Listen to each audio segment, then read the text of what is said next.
So here we have China, and China's geographical features are the Himalaya mountains and the deep forest, which actually provide a natural barrier for them. And here, this is linked to dynasties, as dynasties was the people who ruled, and they were the family who ruled China. And that we link that to feudalism because a major part of the dynasties were the ranking and how things were run, as in feudalism is like the emperor, the emperor's families, the government, the peasants, things like that. And here we have 5 of the quite major dynasties, and this is the Xia dynasty, and there's actually no proof of its existence at all. So nobody really knows if that is the first dynasty or not. But here we have the Shang dynasty, and there is proof and records of their existence, and so most people believe that the Shang dynasty was the first ever dynasty. Here we have the Zhou dynasty, and the Zhou dynasty was quite big, and that was the start of the Warring States. And the Warring States were when a bunch of all these dynasties went to war. And Zhou also was the dynasty that introduced Confucianism and Taoism. They are both philosophies that are still involved with that were like a major part of ancient China.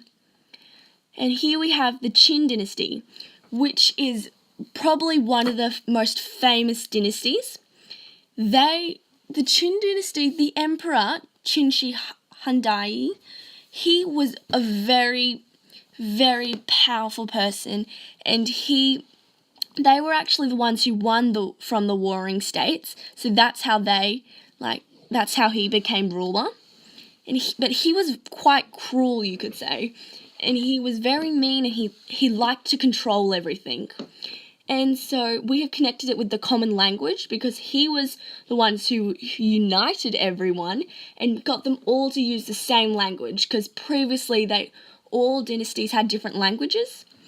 And we linked it with sadness because nobody really liked Emperor Qin. Nobody really liked that dynasty. Nobody really liked that period of time. They're all pretty sad, and Emperor Qin was actually a legalist,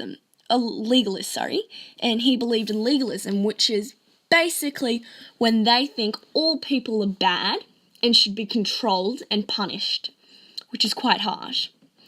And he was the one who started the construction of the Great Wall of China. That is probably one of the most famous things about China. Well, that's what a lot of people know about. And he decided to do that because, sure, there was the natural barriers of the Himalaya mountains and the deep forest, but up north, the Mongolians were up there, and there was no natural barrier. So he decided to build a great wall to protect China. Also, Emperor Qin also burnt a bunch of books. All books of and punished people who were still studying the belief of Confucianism, and he was not a man for philosophies and religions and things.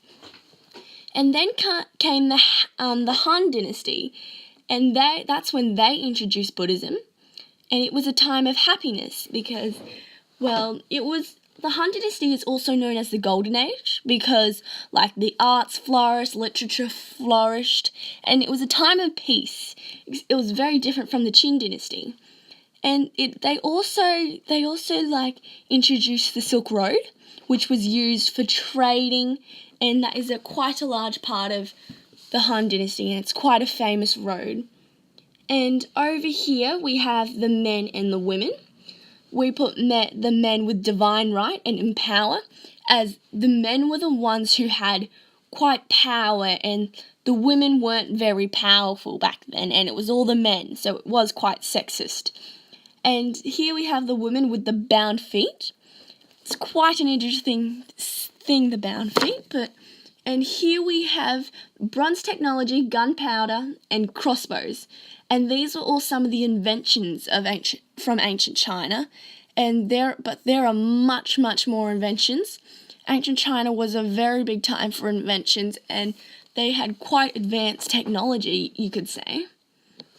So yeah, that was the hexagons of ancient China. I also forgot to mention the terracotta warriors, which were during the Qin dynasty.